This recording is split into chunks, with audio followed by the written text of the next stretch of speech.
Kliff Kingsbury comes into Arizona turning the heads of everyone. For some it's the Ryan Gosling looks, for others it is the exciting offensive mind that coached league MVP Patrick Mahomes at Texas Tech. But for a lot of the national media, their heads are turned because the team hired the collegiate coach with a losing record. The 39-year-old Tech alumni finished his career at his alma mater with a 35-40 coaching record. During his time at Texas Tech, Kingsbury coached notable NFL talents such as Mahomes, Baker Mayfield, and Davis Webb. Everyone will know the Cardinals' struggles in 2018 stemmed from a weak offense. They finished dead last in every major offensive category. Kingsbury was brought in to fix that offense, in particular the team's franchise quarterback, Josh Rosen. Kingsbury was reportedly the only coach to request film on Rosen, and present to team owner Michael Bidwill his plans to help the young quarterback develop. The biggest knock that the national media throw at Kingsbury is not only his lack of success at the college level, but the lack of successful college coaches that jump to the NFL ranks. If guys like Steve Spurrier and Nick Saban could not succeed in the league, why would a losing collegiate coach succeed? This argument holds some weight but not all. For starters, when scouting collegiate quarterbacks, scouts try to avoid looking at their win-loss record. It's what they do on the field that matters. As a coach, there is a little more you have to do. Kingsbury checks all the boxes with the exception of recruiting.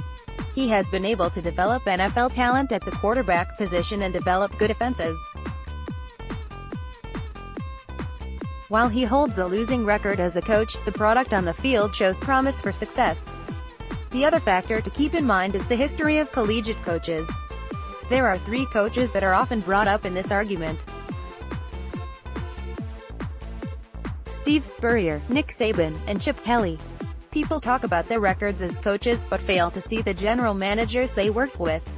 Steve Spurrier coached the Washington Redskins for the 2002 and 2003 seasons. Spurrier worked with Director of Player Personnel Vinny Cerrato. Cerrato held his position from 2000 to 2009. In that time span, he managed 2 playoff squads, and finished above .500 4 times. The Redskins' win-loss percentage during his tenure was .375. The 2 seasons he had with Spurrier, the Redskins were .375. Spurrier went 12-20 during his tenure in Washington. Saban worked with Randy Mueller during his 2-season stint with the Miami Dolphins. Mueller spent 9 seasons as a general manager or as the vice president of player personnel. In those 9 seasons, Mueller posted a winning percentage of .444 and developing only 1 playoff squad. His 2 seasons with Nick Saban saw him go .469, and finally as Chip Kelly.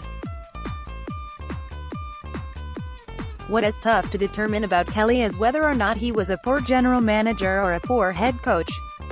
Kelly worked with Howie Roseman during his tenure in Philadelphia. Roseman was not in charge of the roster however, as Kelly wanted the freedom to build his own roster.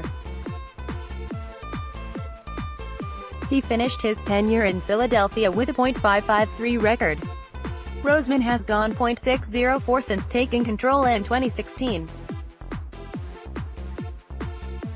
Kelly did find success early in his tenure, but was not able to sustain the success, ultimately leading to being fired. Kelly went on to San Francisco where his only season saw the team go 2-14. He and Trent Baalke were subsequently fired.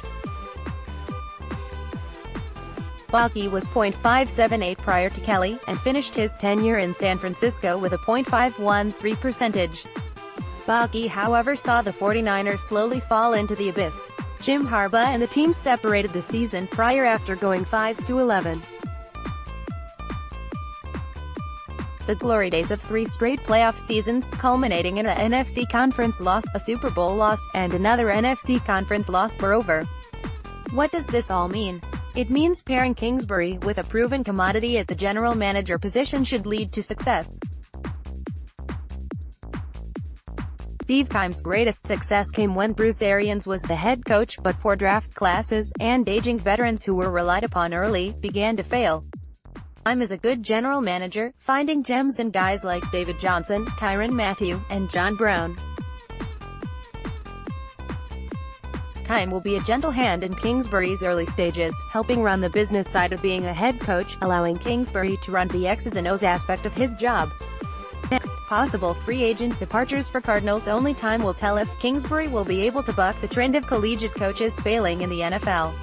Early indications look promising, but there was promise during the early stages of Steve Wilkes' tenure as well.